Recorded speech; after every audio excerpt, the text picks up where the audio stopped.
Once upon a time, coffee was just a humble bean growing in the wild forest of Ethiopia. Legend has it that a goat herder named Kaldi noticed that his goats became very energetic after eating the berries from a particular tree. He tried the berries himself and experienced a similar effect, leading him to bring the berries to a local monastery where they were used to create a drink. When local monks witnessed this, they were intrigued and started boiling the beans and drinking the liquid to energize them through prayer.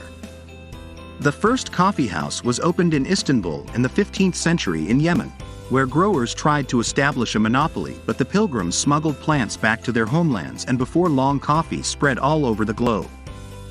Coffee was originally used as a food, not a beverage. People in Ethiopia used to mix coffee berries with animal fat to make energy balls. The word coffee comes from the Arabic word kahawa, which means wine of the bean. There are two main types of coffee beans, Arabica and Robusta. Arabica beans are more commonly used in specialty coffee shops, while Robusta beans are often used in instant coffee and blends. Arabica coffee has a sweeter, softer taste with notes of chocolate, fruit, and nuts, while Robusta coffee has a stronger, harsher taste with notes of bitterness and earthiness. Robusta coffee has almost double the amount of caffeine as Arabica coffee. Arabica coffee has a higher acidity level than Robusta coffee, giving it a brighter, more complex flavor profile. Arabica coffee is grown at higher altitudes, usually above 2,000 feet, in cooler climates with plenty of rainfall. Robusta coffee is grown at lower altitudes, usually below 2,000 feet, in warmer climates with less rainfall. Robusta coffee plants produce a higher yield of coffee beans per plant than Arabica coffee plants. Arabica coffee is generally more expensive than Robusta coffee due to its higher quality and more complex flavor profile. Hawaiian Kona coffee is another high-end coffee variety known for its delicate flavor and low acidity. It is grown mainly in the volcanic soil of the Kona region of Hawaii and is one of the most expensive coffee types in the world. From there, the use of coffee spread across the Arabian Peninsula, where it was prized for its ability to keep people alert during long prayer sessions. At first, coffee was a luxury item, enjoyed only by the wealthy. It wasn't long before coffeehouses began popping up in cities throughout the Middle East, serving up cups of the energizing beverage alongside lively conversation and entertainment. As coffee's popularity grew, it spread to Europe and beyond. In the 17th and 18th centuries, coffeehouses became a fixture in major European cities, where they served as gathering places for intellectuals, artists, and politicians. The rise of coffee coincided with the Age of Enlightenment, and some even credit coffee with fueling the ideas that led to the American and French revolutions. Coffee production also evolved during this time, as the demand for the beverage increased. The Dutch and French began growing coffee on plantations in their colonies, and soon other European powers followed suit.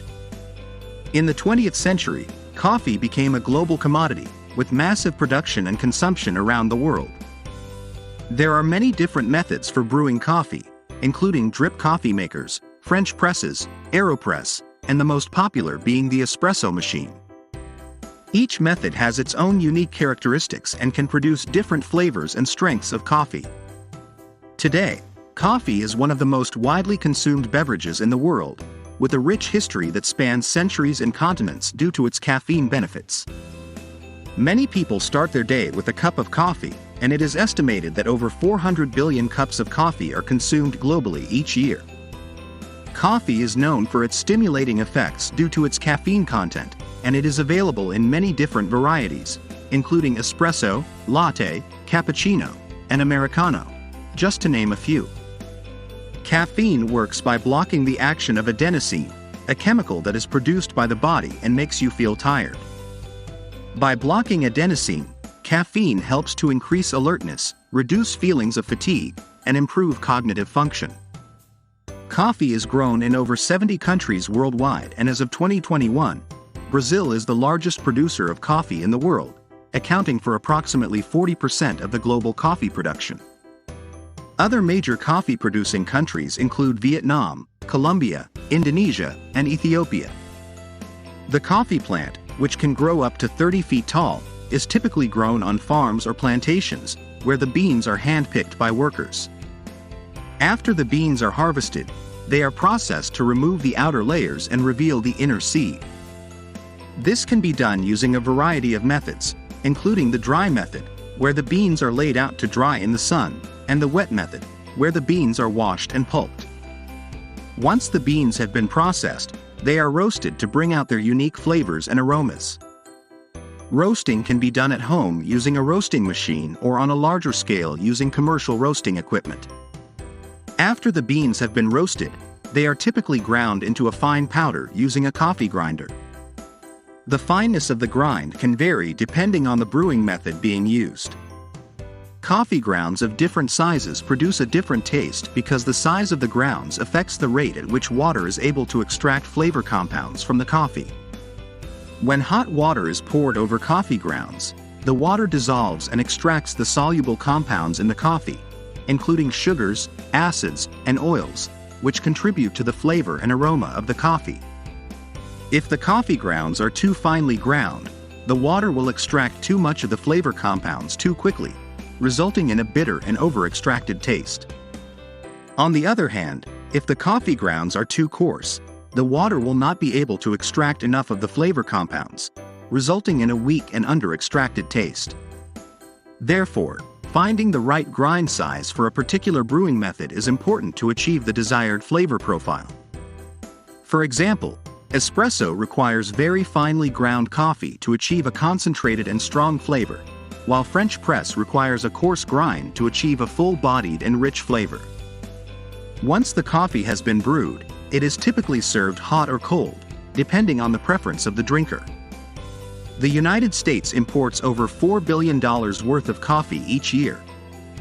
The first coffee shop in the United States is believed to have been established in Boston in 1676. The coffee shop was called the Green Dragon, and it quickly became a popular gathering place for merchants, sailors, and other locals.